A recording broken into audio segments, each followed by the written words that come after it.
Welcome back to the Ultimate F1 2012 to 2025 career mode. Unlucky episode 13, as you're about to find out. We're doing the Japanese Grand Prix with our driver, Christian Waters. Need some background on where we're at? Check out the description. That sort of sets out the rules and the storyline so far. Key moments will be in the description. This is, unbeknownst to everyone on the grid, the final race of the 2012 season. We'll get into what happens in world and in real life, I guess, a little bit later in the video. But yeah, Japan's one of my favorite tracks personally. It's just a really fun track to drive, very challenging track to drive. So looking forward to it. Let's see what we can do.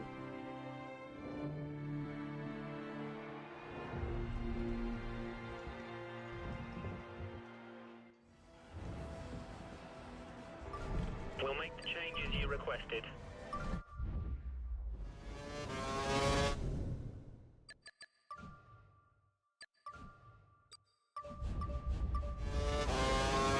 Okay, we want to test a new... After resetting my controls, which I have to do every single time I get into the game, who knew that Moser would have problems with a game that existed well before its time. We've got the R&D challenge for this session, so basically we have to keep our DRS open for 45.5% of the lap, and yeah, it doesn't go all that well. Straight out of the gate I have struggles. I realise after later down the line that it's to do with my brake bias. I prefer a rear brake bias. I like my brakes to be heavy in the rear for turn in. But yeah, I don't succeed, unfortunately, in the R&D challenge. I give up. I just wanted to focus on preparing for the race, basically.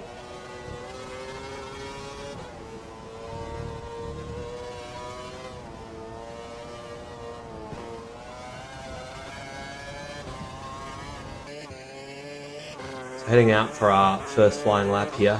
I basically use the R&D practice basically to get a feel of the track, set up my brake bias and whatnot. But we were on the pace pretty much straight away, and so that bodes pretty well for us. Usually in weekends it's taken us a long time to sort of build up the confidence and build up the speed, but we're basically right on par with Nico Rosberg, which is our rival in this series. So completely accidentally chose Nico, so I haven't really spoken much about him all series, unfortunately. But don't worry, next season's going to be much better as we head out for qualifying. So I was pretty confident that would be pretty easy to get through, given the times we were doing and where we were on the charts. So first lap I put on the board was a fairly standard lap. I didn't try to push too hard. I was just trying to get a clean lap in.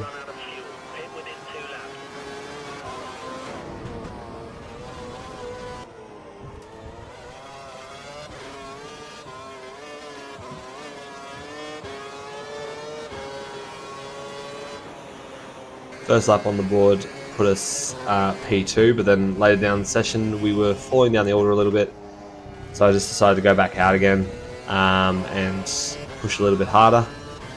I was already down 3/10 on our second lap, so yeah, I decided I would bail before the end of the lap. As you can see here, I'm coming towards the end of the lap and I'm still well down on any time that would be useful or competitive, so we just pull out of the lap and skip to the end of the session.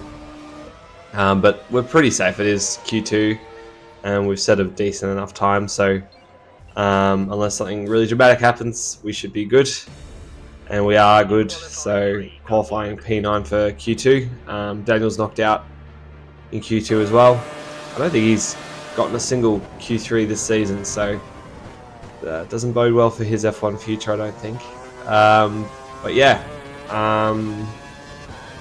Q3, I knew based on the speeds that we were doing and based on how the AI generally are, that it was going to be hard to get out of 10th place. I kind of expected to qualify last, so I wanted to see what I could do. I just was happy to push as hard as possible, and just be as clean as I could be, maximizing entry and exit on all corners to get the best possible result. So this is coming to the end of our first flyer. It was a very clean lap. It was pretty fast, good exits, which is kind of the main thing with this track. You've got to have good exit speed, and it's okay. Like, the lap itself is not particularly quick, but I decided to do one more lap because I just think, why the hell not? I've already out qualified my objective, so it's not going to hurt for us to push for one more lap. So it was balls to the wall. Wanted to go as hard as I possibly could and see if I could get any better in the standings for the start of the race. Going through the S's here in Japan is very challenging and very rewarding when you nail it. In these weird 2012 cars, it was hard. That was one of the hardest sections to nail.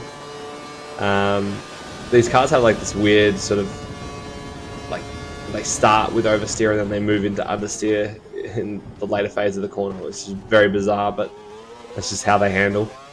As we come around the final corner onto the straight here, and we qualify P10.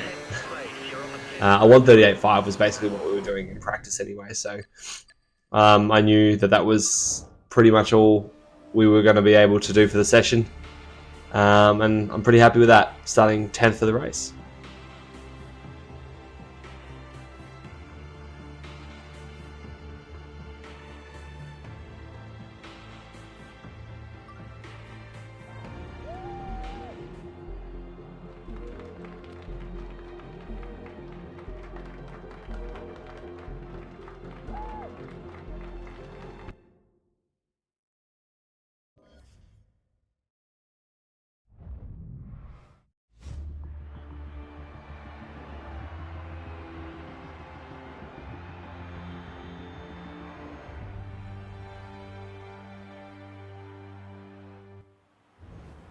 Alright, so we have an objective of 8th place for the Japanese Grand Prix.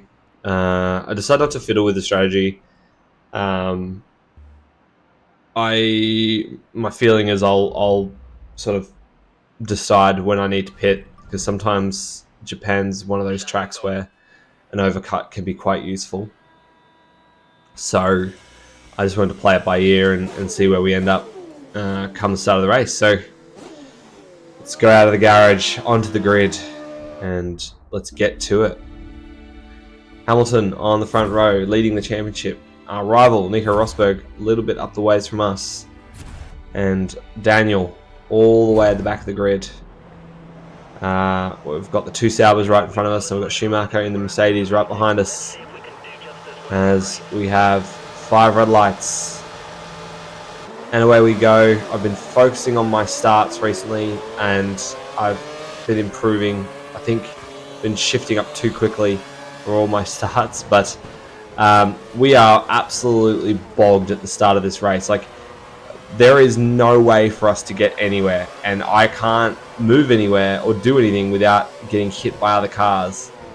And the AI just parked themselves on the apexes, so I'm going like slowly in order to avoid collisions, but at the same time we're losing out everywhere, left, right, and center. We have dropped 7 places in just 3 corners. It is shocking. But I'm determined to catch back up. So now we're 17th behind Hulkenberg. I know we've got the pace on these guys, so I just want to knuckle down and get to it as we slip down the inside. There's a gap here for DeResta as we lock up into the hairpin, and I accidentally shift down to neutral. I was a gear down than what I was used to in that corner, and I just shifted down too many times, and that caused us to lock and spin. So now we are next to last in the race. We've got a bit of catching up to do now. Luckily, it's the start of the race, so we've got plenty of time to catch up. And just as I say that, I stuff up my next braking zone and go straight into the gravel, and we're even further behind as Daniel takes us around the outside, and we are plumb last. We have quite a way to go. I don't think points are on the table today. This is just a complete recovery race at this point. Let's see what we can do.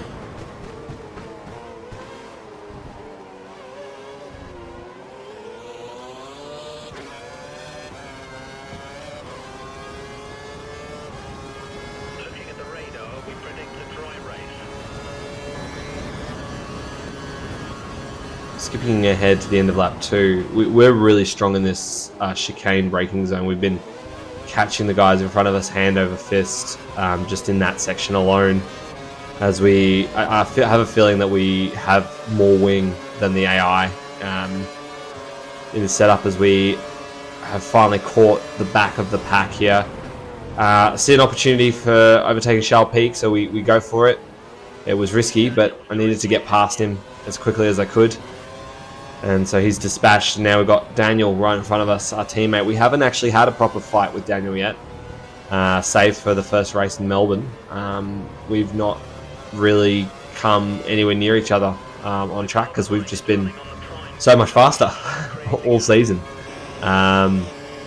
Daniel's definitely on the fritz at Red Bull. There's not really a lot of chance for him to move forward in his career, which is a bit of a shame, but we've had to show that we were the ones to pick for Red Bull for next season, and so that's what we've been trying to do.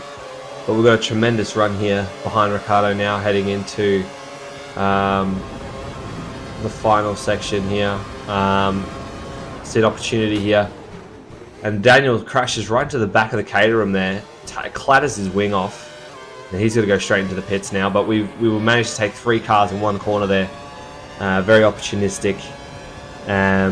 The pace is okay still. We're probably not fast enough to catch that main pack now. They're just too far gone. We've lost way too much time in this race. So my only goal now is to just get in front of this entire pack, basically, because that's all I'll be able to do. I'm not like seconds and seconds ahead as we dive down the inside of Pedro de la Rosa in the HRT and get rid of him quickly too. And we're on to the next group, which I think is Kovalainen and I believe it might be a Sauber or something ahead. We catch right up to the back of them right at the end of the lap again, and it's Kovalainen and Glock.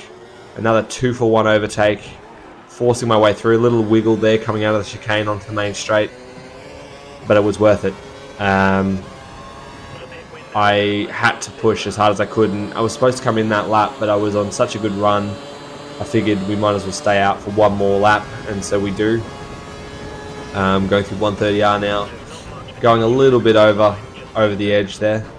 I could have, on reflection, I probably could have done one more lap on these soft tires, and so I do. I thought for whatever reason my pit stop was lap 5, and it was obviously lap 6. So yeah, we keep pushing. I wanted to be on the faster tire as long as I could. But we are coming in this lap as I completely outbrake myself into the final chicane. But this is it. Pit stop is here. Definitely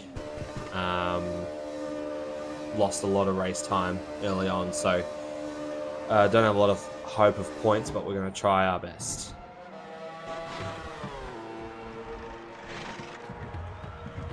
Exit now.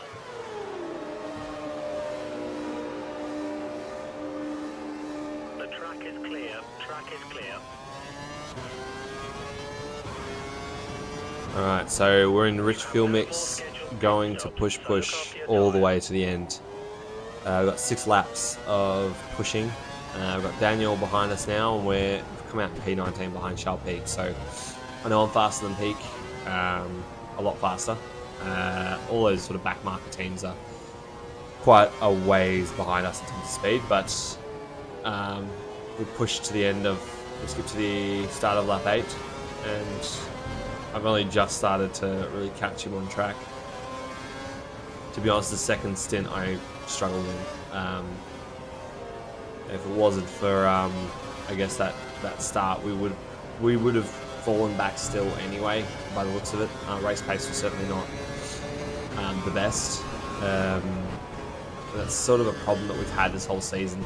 Is just sometimes the race pace just isn't there. Sometimes it is. Like sometimes we just have better race pace than we had in qualifying, but this is not one of those examples. As we go for a move on Charles here, catch right up to him in the hairpin there, and we have a good run onto the back straight as that was an easy overtake. So that was good. We're up to P18, and we've got Pedro de la Rosa right ahead of us, and we can see him on track there. So I think Pedro's, I think 17th is as good as we're going to probably hope for. Ricardo's moving up with us as well as we push to the end of the race. But yeah, maybe an explanation as to why this is the last race. So unfortunately, the whole world plunges into a pandemic from a virus known as the sheep virus. The sheep virus has completely shut down airports and shut down economy worldwide. There were some rumblings going into the weekend that there was something going on, but unfortunately, going out of the weekend, the pandemic had started, and the whole rest of the 2012 season was cancelled following the Japanese Grand Prix. So the standings at the end of this race are the standings for the 2012 season. So that is the in-world explanation for why we're not continuing. The real reason we're not continuing is, unfortunately, this game has a bug that sometimes the autosave stops working. And I tried all the fixes online. I did this Japanese Grand Prix, I filmed this race, and I did this same race like 4 more times to try and fix the save. And every time I would get through it, it wouldn't save. And I would start the South Korean Grand Prix, and the whole game would just crash. So there was no way of us to continue to save, unfortunately. So we're going to just move straight on to the 2013 season, which is really annoying. I apologise, but it is a known bug from the 2012 game, and the only solution is to start again. And the problem is that there's no way to prevent the bug. It's just continue to happen. So it is what it is in that regard. But we finish up in P17 in the end, and here we are crossing the line. It was a pretty shocking race, to be honest. Race pace wasn't there. Got bogged at the start. Only saving grace is that we beat Daniel. But yeah, that's it. So that's the end of the season, and that's the end of the race. So what happens from here? Well, we do have some driver moves that have been confirmed. So it looks as though Perez is going to be replacing Lewis Hamilton. So Lewis Hamilton is moving to Mercedes for the 2013 season. Bruno Senna has been dropped from Williams and is going to be replaced by their backup driver, Valtteri Bottas. And Sergio Perez is going to McLaren to replace Lewis. So a few moves. We also have Hulkenberg moving from Force India to Sauber to replace Perez. So a couple of moves in there. We'll go through all of them at the start of the next season. But unfortunately, it is also the end of the road for Daniel Ricciardo. So Daniel has lost his seat at Toro Rosso. He will be replaced in 2013 by Jean-Eric Vergne, another Red Bull Junior.